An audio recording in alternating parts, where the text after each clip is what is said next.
दोस्तों, संसद के मानसून सत्र का समापन हो गया, लेकिन ये सत्र कई मायनों में सबसे अलग है। सत्ता और विपक्ष के बीच तो जमकर वाद विवाद हुआ ही, लेकिन राज्यसभा में तो विपक्ष और आसन यानी राज्यसभा चेयरमैन के बीच जमकर आरोप प्रत्यारोप के दौर चले। और इस मामले में तो आज कमाल ही हो गया जब विपक्ष की एक बड़ी नेता समाजवादी पार्टी की राज्यसभा सांसद जया बच्चन और सभापति के बीच जमकर हंगामा हुआ और अब विपक्ष राज्यसभा के चेयरमैन यानी उपराष्ट्रपति को ही हटाना चाहता है। वो आर्टिकल 67 के जरिए उपराष्ट्रपति ओपी धनखड़ को हटाना चाहता है। क्या ये संभव है? संभव है तो कैसे संभव है, और अगर नहीं संभव है तो क्यों नहीं संभव है? संख्या बल संसद में बहुत महत्वपूर्ण भूमिका निभाता है किसी भी चीज के लिए। उपराष्ट्रपति को भी हटाना है तो संख्या बल वैल्यू करता है। मेरे साथ बात करने के लिए संदीप जी, जो इस पूरे मामले को बहुत गहराई से समझ रहे हैं, कानूनों की बारीकियों को बहुत बेहतर तरह से समझते हैं। संदीप जी, ये बताइए कि जो आर्टिकल 67 है उसके जरिए विपक्ष अब उपराष्ट्रपति को हटाना चाहता है, क्या ये संभव है? और ये आर्टिकल 67 है क्या जिसके थ्रू विपक्ष ये काम करना चाहता है? सर, मैं ये बताना चाहूँगा कि आर्टिकल 67 को समझने से पहले हमें बहुत बेहतर तरीके से ये समझना होगा कि वाइस प्रेसिडेंट का जो पोस्ट है, उपराष्ट्रपति जी का जो पोस्ट है, वो हमारे देश में सेकेंड हाईएस्ट कॉन्स्टिट्यूशनल पोस्ट है। और जब हम इस बात को समझ पाते हैं तब हमको ये समझना पड़ेगा कि आर्टिकल 67 क्या कहता है। Article 67 says the vice president can be removed by Rajya Sabha by a resolution passed by effective majority in Rajya Sabha and simple majority in Lok Sabha।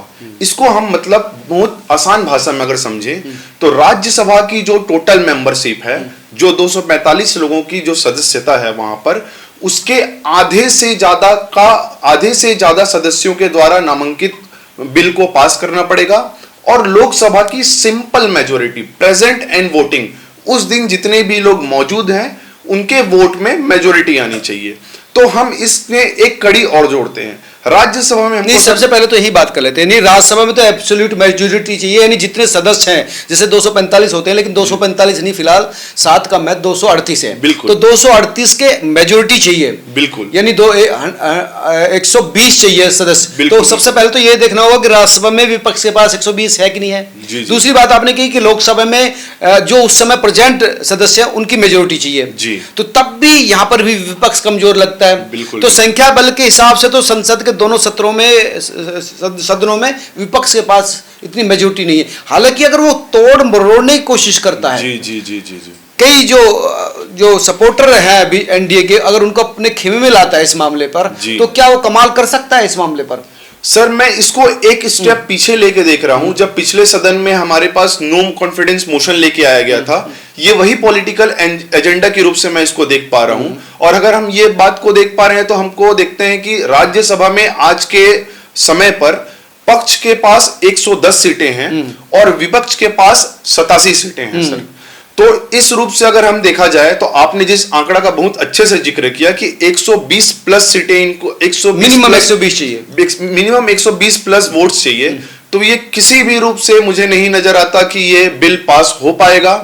और हम इस चीज को देख पा रहे हैं कि ये सीधे सीधे पॉलिटिकल एजेंडा और राजनीतिक रूप से जो आरोप, प्रेशर पॉलिटिक्स आप कह सकते हैं कि पॉलिटिक्स की। अब ये विपक्ष सभापति को भी प्रेशर में लेने की कोशिश करेगा, क्योंकि सभापति जिस तरह से सदन को चला रहे हैं, लगभग पिछले एक हफ्ते में अगर देखें तो आसन के सामने विपक्ष ने जो जिस तरह से हंगामा किया, चाहे लोकसभा की बात हो या राज्यसभा की, राज्यसभा में थोड़ा सा ओपी धनखड़ जो है वो स्टिकली चीजों को हैंडल करने की कोशिश करते हैं। आज भी उन्होंने जब चीजों को हैंडल करने की कोशिश की, घनश्याम तिवारी वर्सेस जो एलओपी है राज्यसभा में, मल्लिकार्जुन खड़गे, उनके बीच कोई विवाद होता, उसकी वहां से बात शुरू हुई और वो फिर अब बॉडी लैंग्वेज पर चली गई। हुआ क्या था आप बता सकते हैं, क्योंकि आप देख रहे हैं पार्लियामेंट को, कि बॉडी लैंग्वेज को लेकर ही जया बच्चन ने कहा कि आपकी, मैं एक्ट्रेस हूं और मैं लैंग्वेज, बॉडी लैंग्वेज और टोन वो सब समझती हूं। तो ये जो टोन और बॉडी लैंग्वेज का मामला है, ये क्या है? सर, आपकी एनालिसिस काफी बहुत अच्छी लगी मुझे। ये घटना हम पिछले एक हफ्ते पहले से देख रहे हैं और यह बहुत दुखद घटना है कि जिस संसद में जनता की उम्मीदें रहती हैं कि पक्ष और विपक्ष के बीच में वाद विवाद हो, वो विपक्ष वर्सेस चेयरमैन हो गया है, जो कि बहुत ही दुखद घटना है। और ये एक हफ्ते पहले घनश्याम तिवारी जी और एलओपी, लीडर ऑफ अपोजिशन, खड़गे जी के बीच में शुरुआत हुई, जिसको ऑन पब्लिक नोट चेयरमैन साहब ने कहा कि उन्होंने अपने चैम्बर में बुला के एलओपी को और घनश्याम तिवारी जी के बीच में जो मामला था उसको सेटल आउट कर दिया। दोनों को बुलाया। वो मामला जो है आज तुल पकड़ा। श्रीमती जया बच्चन जी के द्वारा जो कमेंट किया गया कि मैं एक एक्ट्रेस हूं, मैं दूसरों के हाव भाव को, तौर तरीके को, एक्सप्रेशन को समझ पाती हूं, और उन्होंने सीधे सीधे कहा कि चेयरमैन साहब का जो हाव भाव है और जो तरीका है वो उनको अच्छा नहीं लगा।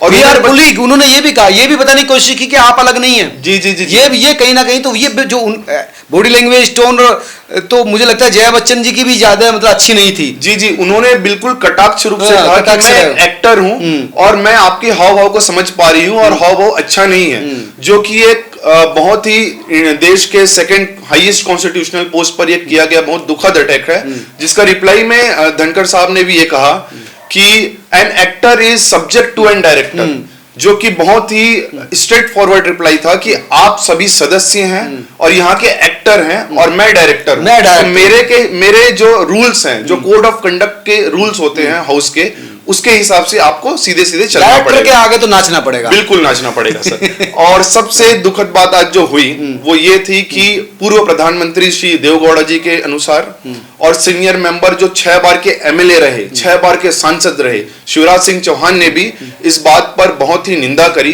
कि ये कलीग कहना एक बहुत ही दुखद चीज है कि आप सदन के अंदर एक दूसरे की मर्यादाओं का, चेयर के सबसे पहले जो आसन है उसकी मर्यादा का ध्यान हमें रखना चाहिए। आप सदन के बाहर फ्रेंड्स हो सकते हैं, कलीग्स हो सकते हैं, बट अंदर में आपको चेयर का, आसन का सम्मान करना बहुत ही जरूरी है।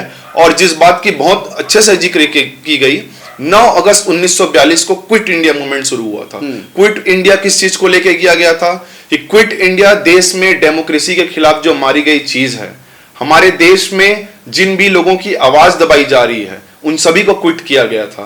और आज इस देश में वही लोग फिर से देश की जो आसन है, देश की जो डेमोक्रेसी है, इसके ऊपर वार कर रहे हैं, जो कि एक बहुत ही पॉइंट करने वाली बात है। जी देखो, विपक्ष का काम होता है सरकार को चेक करना, सरकार पर रोक लगाना, बिल्कुल बिना मतलब के मुद्दों पर विवाद करना, क्विट करना। अब आसन के साथ झड़प हुई जी, तो मुझे लगता है कोई इतना बड़ा इशू नहीं था जिसको लेकर टाइम वेस्ट किया जाए जी, जी, और उसको लेकर वॉकआउट किया जाए। विपक्ष इस मामले को लेकर वॉकआउट भी कर गया। जी जी जी, हालांकि अब समाप्त भी हो गया, लेकिन विपक्ष का कहना है कि वो 67 के थ्रू हटाएंगे। तो 67 सब डिपेंड करता है नंबर्स ऑफ पार्लियामेंट।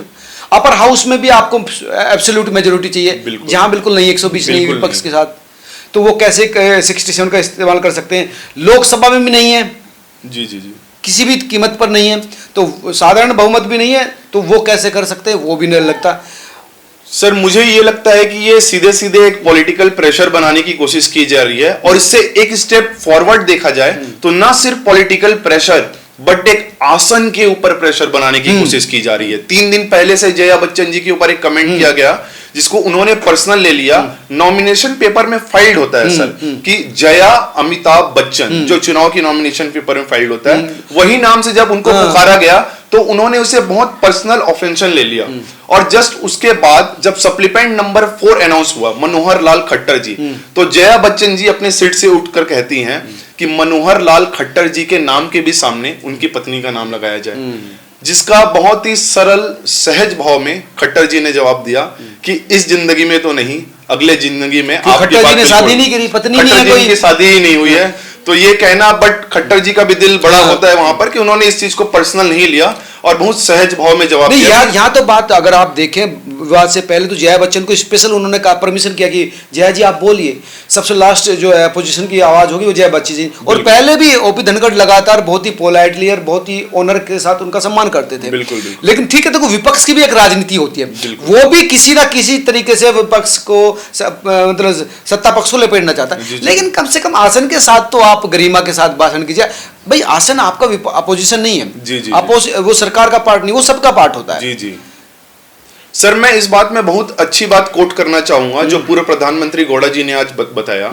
उन्होंने बताया कि जब पीए संगमा लोकसभा के स्पीकर हुआ करते थे, जब चटर्जी साहब लोकसभा के स्पीकर हुआ करते थे, वो धनखड़ जी से 3 गुना स्ट्रिक्ट तरीके से पूरे हाउस को, पूरे सदन को चलाया करते थे। और धनखड़ जी बहुत सहज तरीके से, बहुत सरल तरीके से सभी सदस्यों का एक आदर पूर्वक सम्मान करते हैं। और कल भी उन्होंने कहा कि जो घनश्याम तिवारी जी और जो खड़गे जी के बीच की जो घटना थी, जो एक वाद विवाद था, उसको बहुत ही सहज भाव में, बहुत सरल भाव में आज उसको निपटारा कर दिया था। बट जया बच्चन जी के इस मामले में तूल पकड़ने के बाद ये मामला देश में अब काफी बढ़ गया है। और ये देखने वाली बात है कि आगे जो विपक्ष है वो इसे कैसे पॉलिटिकल प्रेशर के रूप में देखता है और क्या ये बिल लेके आएगा जो रिजोल्यूशन है। पर मुझे नहीं लगता कि लेकिन रिजोल्यूशन भी 14 दिन पहले देना पड़ेगा। उसमें भी एक नियम है बिल्कुल, कि अगर आप मतलब राष्ट्रपति उपराष्ट्रपति को हटाना चाहते हैं तो 14 दिन पहले आपको नोटिफाई करना पड़ेगा, बताना पड़ेगा कि हम ये आर्टिकल के तहत बिल ला रहे हैं। बिल्कुल बिल्कुल सर, इसके 3 नियम जरूर होते हैं। पहला नियम होता है कि अगर इस प्रकार की कोई भी रिजोल्यूशन लाई जा रही है, अगर आर्टिकल 67 से रिलेटेड कोई भी रिजोल्यूशन आ रही है, तो it must be notice 14 days before. तो 14 दिन के पहले पहले आपको ये नोटिस देना होगा। सेकंड, कि ये इफेक्टिव मेजोरिटी से सदन में राज्यसभा में पास होना होगा और सिंपल मेजोरिटी से लोकसभा में पास होना होगा। और सर तीसरा कंडीशन जो है इस बिल को लाने का वो यह है कि ये बिल जो है लोकसभा में लाया नहीं जा सकता। It can only be started from Rajya Sabha. तो इस बिल को लाने के लिए इन्हें विपक्ष को राज्यसभा से ही ये बिल लेके आना पड़ेगा, जो कि एक इंपॉर्टेंट पॉइंट नोट करने वाली बात है। वो ठीक है, वो राज्यसभा में ला सकता है विपक्ष, लेकिन राज्यसभा पास करवाना अपने आप में चुनौती और टेढ़ी खीर है। तो ये जो तमाम लबोलुआब दोस्तों आपने सुना, संदीप जी ने भी बताया कि सबसे महत्वपूर्ण है तो कि आपकी संख्या होनी चाहिए, मेजोरिटी के साथ दोनों जगह कम से कम इसको पास करना चाहिए, जो मुझे नहीं लगता विपक्ष के पास है। कोई जादू की छड़ी तो विपक्ष के पास नहीं है कि वो इस मामले पर सत्ता पक्ष के सपोर्टर यानी एनडीए के सपोर्टर को भी ले आएगा।